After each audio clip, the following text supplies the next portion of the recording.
আমি কুনাল, দমদম মতিঝিল এলাকার বাসিন্দা।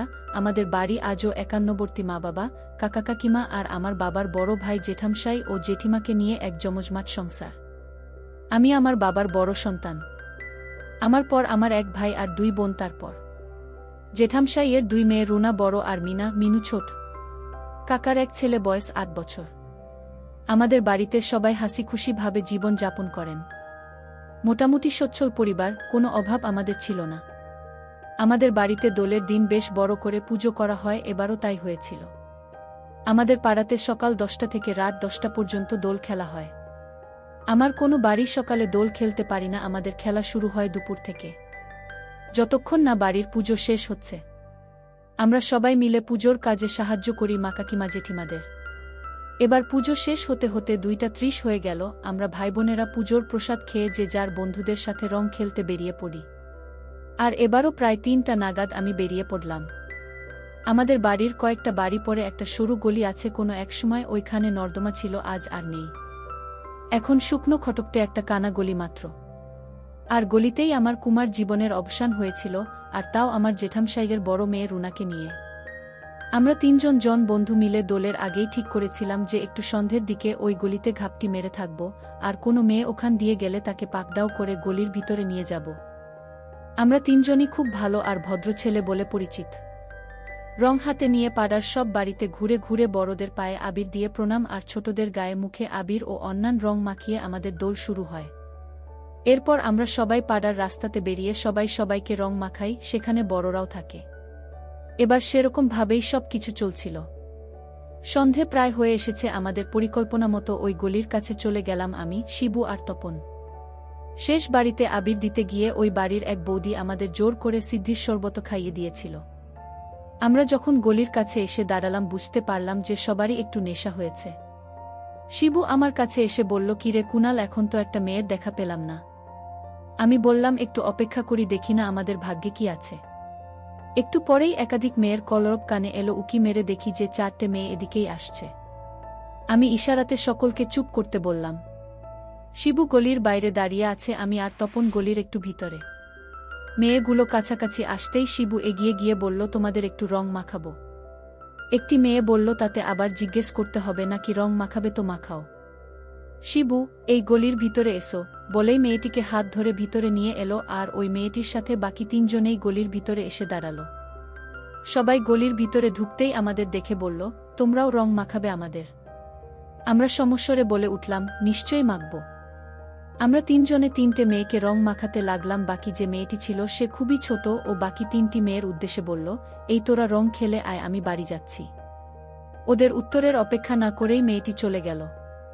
আমি একটি মেয়েকে ধরে ওর মুখে বেশ করে রং মাখাতে লাগলাম, মেয়েটিও আমাকে রং মাখাতে লাগল। মেয়েটির পরনে একটা টি-শার্ট আর নিচে স্কার্ট। আমি হাতে করে একটু আবির নিয়ে শার্টের ভিতরে দিতেই মেয়েটি বলল, এরকম করলে আমি আর রং খেলব না, তুমি খুব অসভ্য। আমি, ওদিকে দেখো, ওরাও তোমার 2 বান্ধবীর বুকে রং মাখাচ্ছে। মেয়েটি ওদিকে দেখল আর কিছু বলল না। আমিও তাই রং দেবার বাহানাতে হাত দিয়ে শুরু করলাম। মেয়েটি জোর করে আমাকে সরাতে চেষ্টা করতে করতে বলল, এটা কি হচ্ছে, তোমার মতলব ভালো নয়, আমাকে ছেড়ে দাও, না হলে আমি চেঁচাব। আমি, চেঁচাও তুমি, লোকে জানলে তোমারই বদনাম হবে, আমাকে হয়তো একটু মারধর করবে, সে আমি সয়ে নেব, কিন্তু তুমি তো লোকের কাছে মুখ দেখতে পারবে না। আমার কথা শুনে মেয়েটি আর কিছুই বলল না। এবার আমি ওকে ঠেলে শিবু আর তপনের কাছে নিয়ে গেছি। শিবু এর মধ্যেই কাজ শুরু করে দিয়েছে।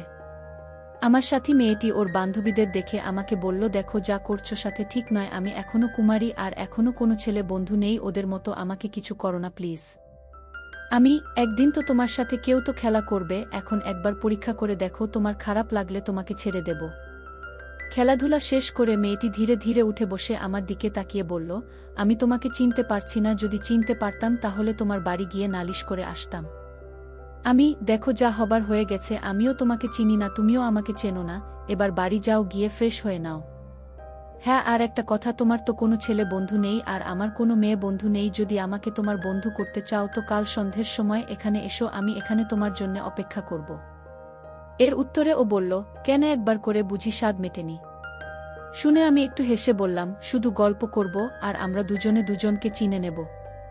ও আর কোনো কথা না বাড়িয়ে ওর বান্ধবীদের দিকে দেখল, ওরাও সবাই তৈরি হয়ে গেছে, তাই ওরা তিনজন চলে গেল। শিবু, খুব মজা পেলাম রে। আমরাও ওর কথাতে একমত হলাম। আর দেরি না করে গলি থেকে একজন একজন করে বেরিয়ে এলাম। কিছুক্ষণ এদিক ওদিক ঘুরে বেরিয়ে যে যার বাড়ি চলে গেলাম।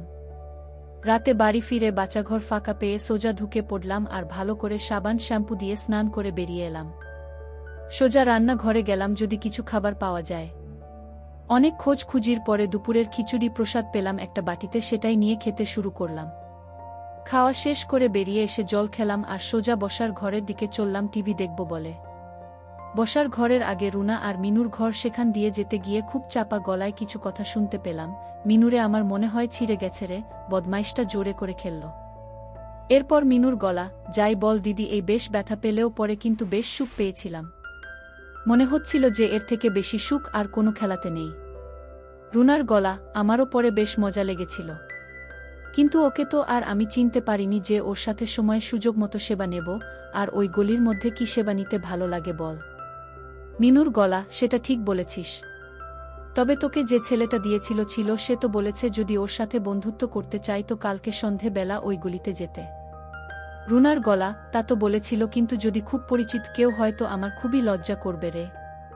মিনুর গলা, দিদি যাবি কালকে ওর সাথে দেখা করতে, আর হোক না চেনা পরিচিত, তাতে তো কোনো অসুবিধা নেই। আর চেনা হলেই তো ভালো, কোনো ক্ষতির ভয় থাকবে না। আর আমার মনে হয় ছেলেগুলো সবাই ভালো, আর আমার মনে হয় ওরাও আমাদের মতো প্রথমবার। চল না দিদি, একবার ওই ছেলেটার সাথে দেখা করে বন্ধুত্ব পাতাই, তাহলে তুই আর আমি দুজনেই মাঝে মাঝে সেবা নিতে পারব। রুনার গলা, যদি ওরা তিনজনেই আসে তাহলে তো তোকে বা আমাকে দুজনকে দিয়ে নিতে হবে। মিনুর গলা, সে হয় হবে, তবে যাব, তুই আর আমি, ঝুমাকে কিছুই বলবো না আমরা। রুনার গলা, ঠিক আছে, সে দেখা যাবে, আগে তো কাল সন্ধে হোক, আমার খুব খিদে পেয়েছে, মাকে বলি কিছু খেতে দিতে। ওরা এখুনি বেরোবে, তাই আমিও চট করে ওদের ঘরের সামনে থেকে সরে গেলাম আর বসার ঘরে গিয়ে টিভি চালিয়ে দিলাম। ভাবতে লাগলাম, তাহলে তিনটে মেয়ের মধ্যে আমার দুই বোন ছিল, আর কালকে যদি আমাকে দেখে ওরা বাড়িতে বলে দেয় তো মহা কেলেঙ্কারি হয়ে যাবে। ভাবতে লাগলাম কি করা যায়, শিবু বা তপনকে বলা যাবে না, তাহলে পাঁচ কান হবে। যা করার আমাকেই করতে হবে। রুনা মিনু খেয়ে বসার ঘরে এলো, আমাকে দেখে রুনা বলল, কিরে দাদা, তোর রং খেলা কেমন হলো? আমি, ভালোই, প্রতিবার যেমন হয় সেরকমই।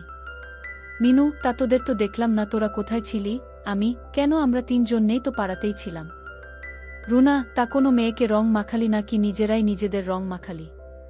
আমি চুপ করে ভাবতে লাগলাম বলবো নাকি যে ওই গলিতে তিনটে মেয়েকে রং মাখিয়েছি, আর এটা বললে ওর বুঝতে পারবে যে আমরা তিনজনেই ওই গলিতে ছিলাম আর ওদের তিনজনকে সেবা দিয়েছি। আমাকে চুপ করে থাকতে দেখে মিনু বলল, কিরে দাদা, চুপ করে আছিস কেন? আমি, আমার ভীষণ গরম লাগছে, আমি ছাদে যাচ্ছি। সাথে সাথে রুনা আর মিনু বলল, আমরাও ছাদে যাব।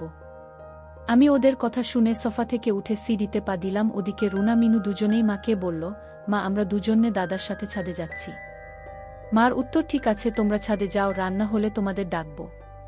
আমি ওদের আগেই ছাদে চলে এলাম। কোথায় বসবো ভাবছি, এরই মধ্যে রুনা মিনু ছাদে উঠে এলো আর সাথে একটা মাদুরও নিয়ে এসেছে। মাদুর বিছিয়ে আমাকে রুনা বলল, আয় দাদা, মাদুরে বস। আমিও মাদুরে গিয়ে বসলাম। বসার পরে মিনু জিজ্ঞেস করল, এবার তো আর গরম লাগছে না, এবার বল আজ তোরা তিন বন্ধুতে নতুন কিছু করলি কিনা? আমি, ঠিক আছে, আমি সব বলবো, কিন্তু তার আগে তোরা বলবি। মিনু, না না, আগে তুই বলো না দাদা। আমি, না, আগে মেয়েরা বলবে, পরে আমারটা বলবো, তবে কোনো কিছুই গোপন করতে পারবি না, আমিও কোনো কিছুই লোকাবো না তোদের কাছে। আমার কথা শুনে দুজনে দুজনের দিকে তাকালো আর রুনা মিনুর কানে কানে কি যেন বলল, সেটা শোনা গেল না। মিনু শুধু না না করতে লাগলো। রুনা আমার দিকে তাকিয়ে বলল, দাদা দেখ, আমরা তো এখন বেশ বড় হয়েছি, যদি কোনো ছেলের সাথে কিছু করে থাকি তো তুই আমাদের বকবি না বল। আমি, আগে তো শুনি কোনো ছেলের সাথে তোরা কি করেছিস, আর তাছাড়া আমি কি কোনোদিন তোদের বকেছি না মেরেছি? রুনা, না, তা বকিসনি বা মারিসনি, তবে আজ যেটা হয়েছে তার জন্যে আমাদের দুজনের কোনো দোষ ছিল না, সবটাই জোর করে করেছে। আমি, ওরে কি করেছে সেটা তো বলবি। জোর করে কেউ কি রং মাখবার নাম করে তোদের বাগানে হাত দিয়েছে? মিনু, দাদা জোর করে শুধু হাতই দেয়নি, আরও অনেক কিছু করেছে। আমি মিনুর দিকে তাকিয়ে বললাম, তোদের চেনা ছেলে নাকি অন্য পাড়ার কেউ, আর এ ঘটনা কোথায় হলো? এবার রুনা বলল, ওরে উইয়ে আমাদের কয়েকটা বাড়ির পরে যে কানা গলি আছে সেখানে তিনটে ছেলে দাঁড়িয়েছিল আমরা কাছে যেতেই। তবে আমরা কেউই ওদের চিনতে পারিনি, রং মাখা মুখ আর অন্ধকার থাকার ফেলে কিছুই বুঝতে পারিনি ওরা কারা। আমি ভাবতে লাগলাম এখনই বলবো ওদের যে ওই তিনজন আমরাই ছিলাম। হঠাৎ রুনার কথায় ত্বক নড়ল। কিরে দাদা, চুপ করে আছিস কেন, কিছু বল। আমি বললাম, তা তোদের আগে বল, কি করলো, কিভাবে করলো, আর তোদের মজা লেগেছিল কিনা সব খুলে আমাকে বল। আর আমি কথা দিচ্ছি যে আমি কিছুই বলবো না। তোদের পরে আমি যা বলবো তাতে তোরাও কিছুই বলতে পারবি না আমাকে বা বাড়ির কাউকে। মিনু মুখ নিচু করে বসে আছে। বুঝলাম মিনু কিছুই বলবে না, তাই আমি বললাম, ঠিক আছে আমি নিচে যাচ্ছি, তোরা যখন আর কিছুই বলবি না তো এখানে চুপ করে বসে থেকে কি হবে, বলে আমি উঠে দাঁড়ালাম। আর তাতেই মিনু আমার হাত ধরে বলল, দাদা যাস না রে, আমরা সব বলবো, দেখ আমাদের তো এসব কথা বলার আর কেউ নেই, তুই আমাদের একাধারে দাদা আর বন্ধু, তাই তোকেই আমাদের আজকের ঘটনা সবটাই বলছি। এরপর দুজনে সব কিছু আমাকে বলতে লাগলো, আর ওদের বলা শেষ হলে আমি বললাম, ওরা কি ভিতরে ফেলেছে নাকি বাইরে? রুনা বলল, আমার পিটার উপরে ফেলেছে, আর মিনু একই কথা বলল। রুনা আরও বলল যে, জানিস দাদা, আমার ছোট কাপড়টা টেনে ছিঁড়ে ফেলেছিল, সেটা হয়তো এখনো ওখানেই পড়ে আছে। আমি ভাবতে লাগলাম যে সেটা তো আমি আসার সময় পকেটে করে নিয়ে এসেছি। সেটা আমার বাচ্চা ঘরে ছেড়ে রাখা প্যান্টের পকেটে আছে, যেটা আমি একেবারে ভুলেই গেছিলাম। তাই চট করে উঠে দাঁড়িয়ে ওদের বললাম, তোরা একটু বস, আমি একটু বাচ্চাঘর থেকে আসছি, বলেই খুব তাড়াতাড়ি সিঁড়ি দিয়ে নেমে এলাম আর সোজা বাচ্চাঘরের দরজার কাছে গেলাম। আর তখনই বাচ্চাঘরের দরজা খুলে কাকিমা বেরিয়ে এলেন, আমাকে দেখে বললেন, কিরে কুনাল, ছোট বাইরে নাকি বড় বাইরে? আমি শুধু আমার করে আঙ্গুল তুলে দেখিয়ে সোজা বাচ্চাঘরে ঢুকে গেলাম। দেখলাম আমার জামা প্যান্ট একটা বালতিতে সাবান জলে ভেজানো। তাড়াতাড়ি করে প্যান্টটা তুলে ওর পকেটে হাত দিয়ে সেই ছেঁড়া ছেঁড়া কাপড়টা পেলাম, ওটাকে ভালো করে জলে ধুয়ে নিংড়ে আমার পকেটে চালান করে দিলাম। তারপর বেরিয়ে আবার এসে সিঁড়ি বেয়ে ধীরে ধীরে উপরে উঠতে লাগলাম। ছাদের দরজার কাছে পৌঁছতেই ওদের দুবোনের কথা কানে আসল। মিনু বলছে, দিদি দাদা এখনো কি করছে রে, হিসি করতে গেল নাকি আমাদের ওই ছেলেগুলো দিয়েছে? সেটা শুনে ঠান্ডা হতে বাচ্চা ঘরে গেল। রুনা, হতে পারে রে। ওর কথা শুনে মিনু বলল, দিদি জানিস তো, এই কদিন আগেই আমি স্কুল থেকে ফিরে পোশাক পাল্টাচ্ছি, ঘরের ভিতরে হঠাৎ আমার নজর গেল ড্রেসিং টেবিলে আয়নাতে দাদা বাইরে বসেছিল। দাদা বুঝতে পারেনি যে আমি দেখছি। সত্যি কথা বলবো দিদি, আমার তখন ইচ্ছে করছিল যে দাদা আমার কাছে আসুক। ওর কথা শেষ হতে রুনাও বলল, হরে মিনু, আমিও যেদিন দাদা ঠান্ডা হওয়া দেখছিলাম তখন মনে হচ্ছিল দাদা নিজে নিজে কেন এমন করছে, আমি তো আছি, আমাকে কি দেখতে পায় না? রুনার কথা শেষ হবার আগেই আমি ঢুকে পড়লাম আর আমাকে দেখে রুনা তোতলাতে লাগলো। বললাম, কি রে, কার সেবা নেওয়ার কথা হচ্ছিল রে রুনা? আমার কথার জবাব দেবে কি লজ্জাতে মাথা যতটা পারে নিচু করে বসে থাকল। আমি মিনুকে জিজ্ঞেস করলাম, তোরাও সেবা নিয়ে নিজেদের মধ্যে বলাবলি করিস তাই না? মিনু শুধু মাথা নেড়ে হা বলল। আমি রুনার কাছে গিয়ে বসে বললাম, আমি সব শুনেছি, তা আমার তোর খুবই পছন্দ তাই না? তা আমাকে তো কোনোদিন বলিসনি। বলে ওর মুখ তুলে আমার দিকে ঘুরিয়ে আবার জিজ্ঞেস করলাম, তুই আমার মেশিন কবে দেখেছিস বল, নইলে আমি জেঠিকে সব বলবো যে আজ তোরা কি করেছিস। রুনা আমার হাত ধরে বলল, প্লিজ দাদা, আর তাছাড়া তুইও তো মিনুর বাগান দেখেছিস। আমি মিনুর দিকে তাকিয়ে জিজ্ঞেস করলাম, আমি কবে দেখেছি রে? মিনু, কেন গত সপ্তাহে আমি স্কুলের পোশাক পাল্টাবার সময় তুই আয়না দিয়ে চুরি করে দেখছিলি? তুই কি ভেবেছিলি আমি জানতেও পারবো না? তুই যদি নিজে থেকে সামনাসামনি দেখাতিস তাহলে তো আর চুরি করে দেখতে হতো না। রুনা, আমিও তো মেশিন চুরি করেই দেখেছি, তুই কি কখনো আমাকে দেখিয়েছিস? তুই বললেই পারতিস যে মেশিনটা একটু দেখতে দে। মিনু হঠাৎ বলে উঠল, আমি এখন বলছি মেশিনটা একবার দেখা না রে। এই তো আমার লক্ষ্মী বোন, দেখতে চাইছে, তোকে দেখাবো, রুনাকে নয়। আর তার বদলে তোর বাগান আমাকে দেখাতে হবে কেমন? মিনু, দাদা আমি রাজি। ঠিক আছে, তার আগে আমি রুনাকে একটা জিনিস দেখাবো বলে রুনার দিকে তাকালাম। রুনা, কিরে দাদা, কি দেখবি রে? যা দেখাবো সেটা দেখলে তুই বিরমি খাবি। রুনা, যা হবার হবে, তুই দেখা, যেটা দেখবি সেটা কি আমার জিনিস নাকি অন্যের? আগে দেখাই, তোকে দেখলেই বুঝতে পারবি সব, বলে আমার পকেট থেকে ছেঁড়া কাপড়টা বের করে ওর হাতে দিলাম। আর সেটা দেখে বুঝতে পারল যে ওর সেই কাপড়টা। আর বোঝার সাথে সাথে রুনা আমার উপর ঝাঁপিয়ে পড়ে বলতে লাগলো, শয়তান, তাহলে তুই আমার সেবা দিয়েছিস? কি করব বল, এত বড় হলাম কিন্তু এখনো পর্যন্ত কাউকে সেবা দেওয়ার সুযোগ পাইনি, তাই তো আমরা তিনজনে মতলব এঁটেছিলাম যে করেই হোক আজ কাউকে না কাউকে দিব। মাদুরে পড়ে আছি আর উপরে রুনা হতবম্বের মতো তাকিয়ে আছে আমার আর রুনার দিকে। রুনা না উঠে বলল, দাদা জানিস, আমার স্বপ্ন ছিল যে তোর মতো কোনো রূপবান ছেলের কাছেই প্রথম সেবা নিব। তুই আমার স্বপ্ন সফল করলি রে আমার লক্ষ্মী দাদা। মিনু সব শোনার পর ধাতস্থ হয়ে শুধু বলল, যাক বাবা, বাইরের কেউ নয়, নিজের দাদার কাছেই যখন ইচ্ছে হবে এবার থেকে সেবা নিব। তবে আমার প্রশ্ন হচ্ছে, দিদিকে তো তুই, তাহলে আমাকে কে দিল? আমি বললাম, শিবু। কেন, তোর ভালো লাগেনি? মিনু, প্রথমে আমার প্রাণ বেরিয়ে যাচ্ছিল, তবে পরে বেশ মজা হয়েছে।